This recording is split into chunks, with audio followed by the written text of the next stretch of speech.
Hi, welcome back to Stitch by Emma. I'm Emma, and today I want to talk to y'all about sweaters. Sweaters are something I have become incredibly picky about, maybe even snobby per se. Ever since I picked up fiber arts, I have become very picky about just the clothes that I wear in general, the way that things feel on my body, the materials that it's using, the way that it fits. There's something about making your own clothes for yourself that makes you want to only get the best clothes for yourself when you're purchasing them. And for me, this has definitely been a good thing for the most part because, you know, I don't really impulse buy much anymore. I really only buy things that I am really drawn to or that I'm intentionally looking for, although it has kind of resulted in me maybe spending more money on pieces than I used to because I am now aware of like what things cost and what a proper investment piece is. But that being said, sweaters in particular are ones that I really have become super picky about just because the nature of fiber art, you know, is yarn, it's knitting, it's crocheting. Knowing how to knit and crochet kind of made me look at a lot of the sweaters that I had in my wardrobe and be like, I don't like this anymore. The material is bad. You can tell that it was mass-produced. There's a certain mass-produced look that sweaters have. I feel like you should know what I'm talking about, where like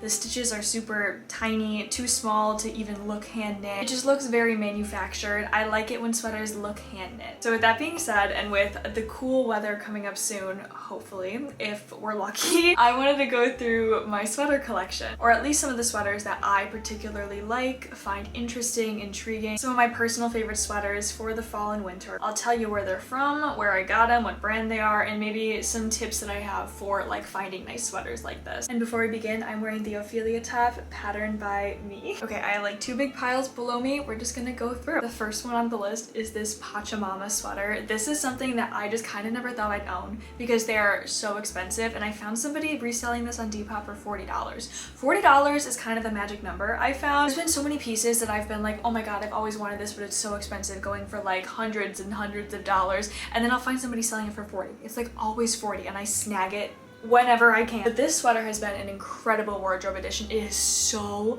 warm because it's 100% wool, and it's thick wool, and it's hand knit. Ugh, like it's gorgeous. The thing about a really nice vintage sweater is most of the time it's gonna be a little bit itchy. Sometimes it's just a sacrifice that we must make for a beautifully structured, beautifully hand knit sweater. I have found that a lot of really nice sweaters that I've found secondhand are a little bit itchy. However, I've also found that I've kind of like adapted to it in a way. Like there'll be sweaters that I remember the first time I put them on, I'm like, oh wait, this is like really itchy, and then like a year later I barely notice. I don't know. I also layer in the winter all the time. I've always got a long sleeve t-shirt under it, or just a t-shirt in general, maybe a little turtleneck for a little like jazz. So this one, I will admit, she's a little itchy, but I always wear a t-shirt under it, and it's amazing quality and it's beautiful. I'm gonna try to refrain from saying like this next one is one of my favorites for any of these because they're all some of my favorites. That's why they made the pile. Duh. But this one is one that I picked up at a vintage fair. The brand on this one is Sherigano Paris, and this is one that I have a couple tops from that I've also found at vintage fairs, and they haven't let me down thus far. This one is off the shoulder with like this little lettuce edge trim on it, and it has this built-in corset piece in the front, which I thought was so cool. This is what drew me to this sweater. This one's actually quite soft, and it just has such a unique look to it. It's very easy to style up. It's very easy to accessorize with because of like the off-the-shoulder looks. You can do like big jewelry, and it looks very cool. This is like my go-to going out sweater in the winter. If you're going out for like a drink or something, but it's really cold out, Chicago gets really cold sometimes. You want something that's like a little bit, you know, a little bit fun. This is the perfect sweater for that. If you are in Chicago as well, there's the Chicago Vintage Fair that comes like all over Illinois. Like that one goes like to all different counties and stuff. But then Vintage House in Chicago does like little pop-ups around Chicago in specific. So I've gone to a couple of those. This one is from the Illinois Vintage Fest. There's another one in here that I got at Vintage House Chicago. But I've gone to a couple of those. I've usually had some pretty decent luck. Like any vintage fest, it's pretty like hit or miss, you know? Sometimes you'll go and you'll be like, holy shit, I got a new wardrobe here, and then sometimes you'll go and be like, everything was a stained Aeropostale t-shirt from 2012 with a dinosaur on it. Like, sometimes you don't win, but I won with this one for sure. So those are just like two things to kind of keep on your radar if you're looking for like vintage pop-up events in the area, if you're in this area. Next one I'll do will be the one that I got at Vintage House recently. This one is this beautiful like Angora cashmere sweater with like a lace trim here and on the sleeves, and the thing about this one is I thought it was gorgeous, right? And I bought it, and as he was like charging me for it, I noticed a hole in the middle. I don't know how I missed it. It must have just blended in when it was on the rack, and I thought I like thoroughly inspected, but there was a hole right in the middle of it. So I wound up doing the invisible seam that you would do to kind of like attach like shoulders and sleeves and seam up your knitwear to try and invisibly seam it back together in the front. It's a little noticeable just because this material is so thin. I used a little piece of mohair of a similar color to try and do it, and I think I covered it up decently well. When it's on me, when it's moving with the motion of my body, you honestly, you can't really tell. I mentioned this on like a reel that I reposted on like all my different platforms and stuff, and there's this woman on Facebook who was like, I recommend you put a piece of lace over that. I'm like, that's gonna look so much worse, just one random piece of lace in the center of the shirt. Like, I appreciate it, but no. This one is from the brand All Saints. It's very soft and it's super sheer too, so it looks so chic with like a black bra underneath. This is one that I'm really excited to wear and style up when it gets a little bit cooler, because it's a nice enough simple subverted basic that like I think I could style it with like anything and look like fucking Bella Hadid. This one's quite simple as well, but the yarn itself is just so nice. This is Vintage Express, and Vintage Express Tricot, those are good things to search on like eBay, Poshmark, Depop when you're looking for sweaters. I found some really nice ones, but I do recommend like don't go for the scammers who are charging like $200 for them. Wait until somebody lists one for closer to like 30 to 50 bucks. But this one is very, very nice. I actually got this one at Goodwill. So this one I only got for like $5. But the yarn is gorgeous and it has such a nice fit. It is so warm. Mildly itchy, but again, not that big a deal for me. It's not a deal breaker. Anytime I post a video wearing this in the winter, people ask what the pattern is, and I'm always like, I don't know. I didn't make this one. There's no pattern. That is the biggest downfall of like trying to like collect sweaters that you didn't make while being like a fiber artist with a presence online, because it's so embarrassing when people are like, oh my god, I need to know how you did that. I need the pattern. I need the yarn. I'm like, I had no part in this. This was not my doing. It always feels like a little slight twinge of humiliation to be like, no, I didn't make this, I'm a fraud. But this is such an easy one as well, because like it's got this perfect like 80s shape to it with like the shoulder pads and everything. You wear this out like tucked into a big pair of jeans, curl your hair, chunky sunglasses, you are fucking Julia Roberts, okay? This is a cardigan that I am deeply, deeply obsessed with, and this is a newer addition to this collection. If you've been following me since like pre-YouTube, like 2-3 years ago, you might have recognized that I recreated this sweater myself with all crochet. And that's because I found this sweater on Depop listed for maybe like $50 a couple years ago. And back then, spending $50 on any item of clothing for me was like egregiously out of the question because I was dead broke. So I just kind of like watched it sell in sadness and then tried to recreate it by myself. And so I did. I posted a couple times. I loved it, and I ended up selling it, so I didn't have it anymore. But because I loved this sweater so much, I was like periodically checking under any kind of like resale apps. The brand is Boston Proper, so I'd search like Boston Proper sweater like maybe once a week or something just to see if it would pop up. And there was one night before bed that I realized I hadn't done that in a long time, so I went to Depop, searched it in. This was the first result. Some girl was selling it for 15 bucks when all of the other people who were reselling it across eBay were selling it for over 100.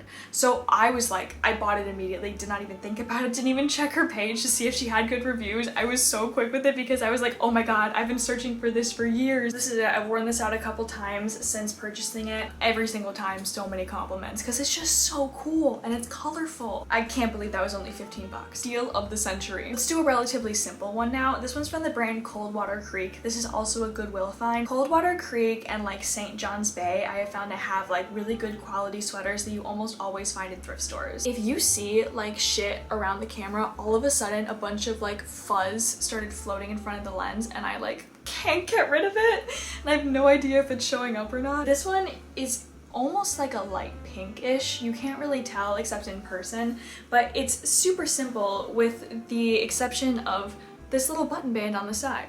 And like that to me is enough to make this like stand out to me. It's very simple, it's almost unnoticeable, but I love it. The structure of this is lovely. It's just a very nice raglan. The material is very comfy. It's like 90% cotton with a little bit of nylon in it. Again, super chic, super easy to style, and just something that is just like so simple to throw on. And because it's so well made, so well structured, you're gonna look good no matter what. This one also kind of in the simple category. However, I do have to preface that this is the one and only technically fast fashion sweater on this list, okay? I bought this sweater back in high school, so it's anywhere between 12 to 8 years that it's been in my wardrobe. It's from H&M.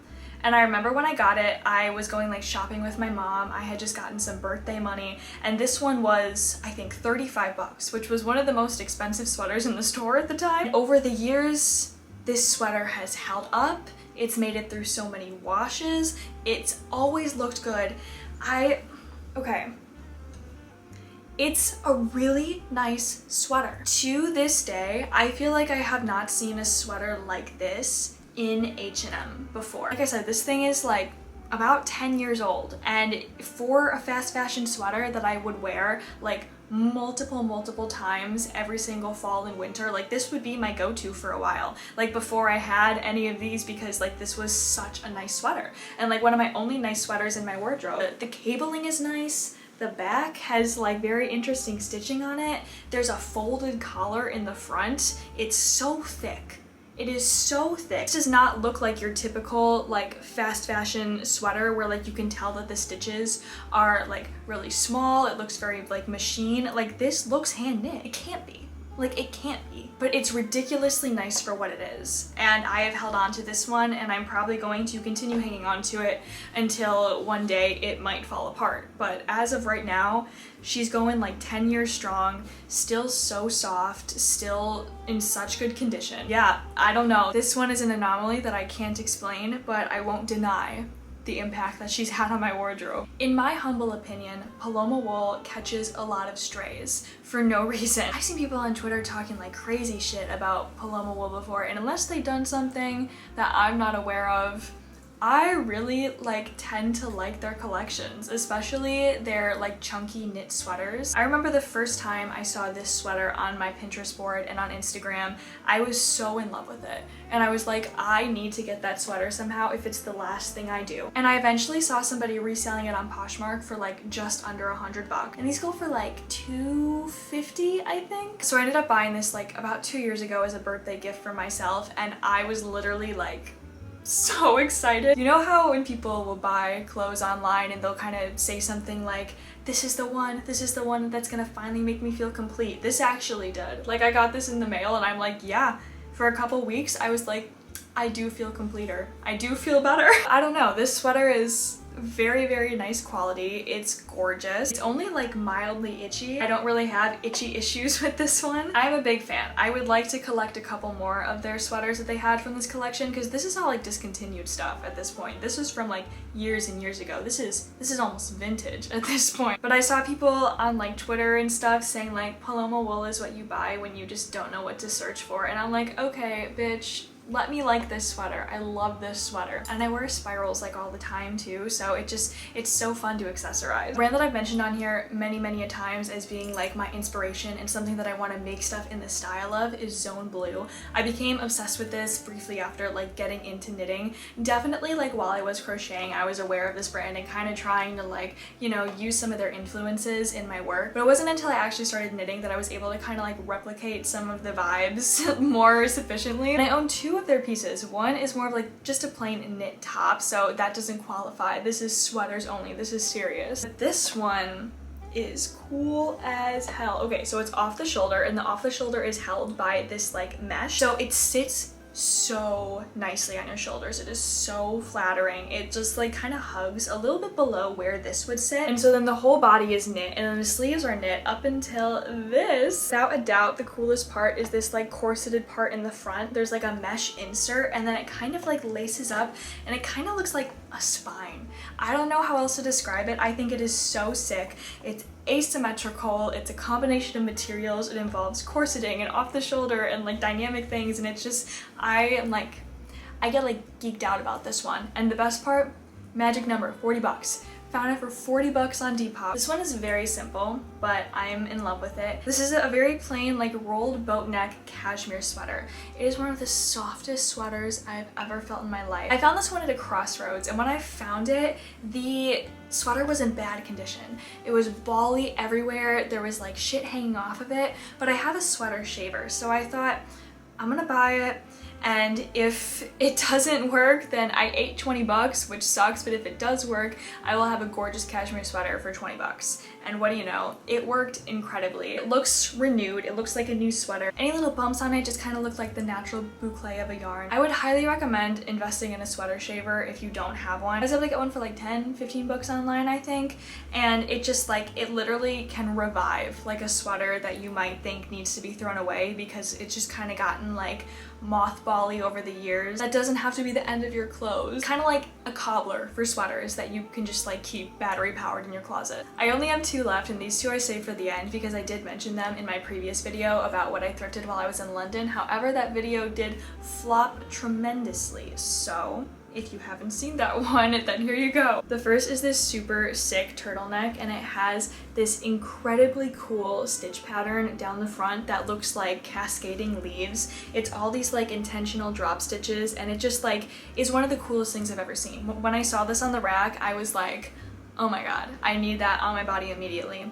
The brand is Anti-Flirt Tricot Paris. It's just ridiculously cool, and one of those things that I was like, this is what a cool girl wears. This is it. And then finally, this one is very similar to the Zone Blue style, especially with it also being another black sweater, but this one is off the shoulder and asymmetrical with some fringiness and like a ribbed body, and it's very exactly what I was looking for when I was thrifting and vintage shopping over there. I wanted something with that Zone Blue look to it, and I found this while I was digging in a bin at a little vintage market, and I only had to pay 10 pounds for it, which is insane. The brand on this one is Axe Paris. These 2 sweaters from the trip I'm very excited to wear just because I've never worn them before and the weather hasn't been cool enough yet, so when it gets there, I'm gonna be looking cool as hell. Okay, so those are some of my favorite sweaters that I've collected over the years. Like I said, I'm incredibly picky, so for these to get like a little stamp of approval, it does mean a lot. It does mean a lot. I'll probably keep adding to this collection. I don't see my obsession with finding good quality sweaters that fit my style ever ending, and I'll be sure to let you know if anything substantial ever gets added to the collection. Thank you so much for watching. If you're new here, my name is Emma and I write crochet patterns. I design crochet and knitwear.